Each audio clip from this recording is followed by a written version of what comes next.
Hi everybody, it's Carol again.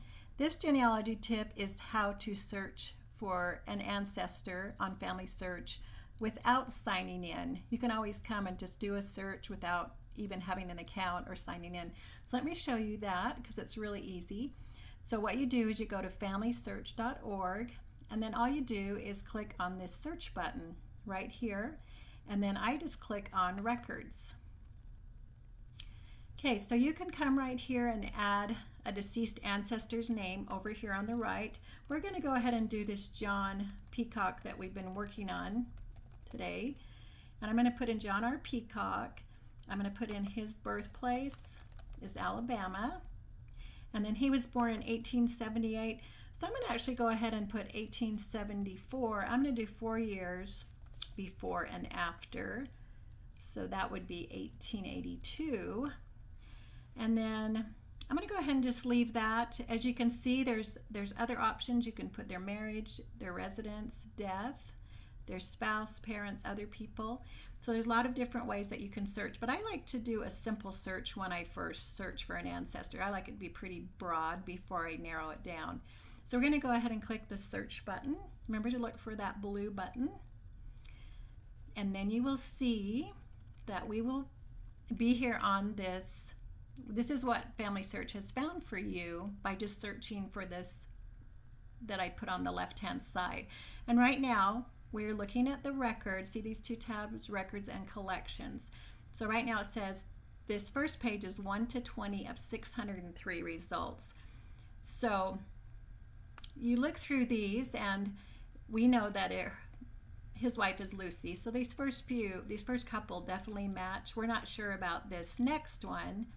And then as you go down more, you will see, just other information that we can look at. Let me close these little pop-ups.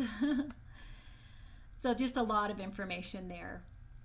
And so make sure to look through these records. You may not want to go through the 603 results. So how to narrow that down is once you've looked through, I just look through usually the first few or just the first page, and then I like to click on this collections tab right up here, and then this puts them into collections for you. So, we've got birth, marriage, and death. And one thing I wanted to point out, if you don't know, this is showing the top 5 results for birth, marriage, and death. And so to see all of them, you want to show all 26. And as you can see, then this pops up a whole list.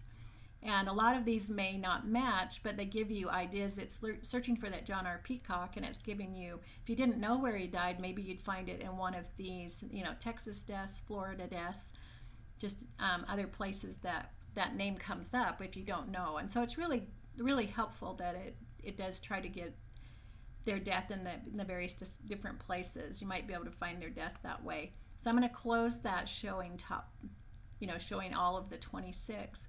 And then here on that previous, if you look at the records page, there was the 1920, I think, and 1930 census. But look, this gives you other options, other census records that he could be in. So you could select, like this United States 1900 census, and just start looking through these. And then you could also, while you're specifically on a certain collection, you could do some other searches over here to refine. You could take off, John. You could just search by the last name to see if you can find other peacocks, and just various things that you can do to refine the search. So let's go back to collections one more time.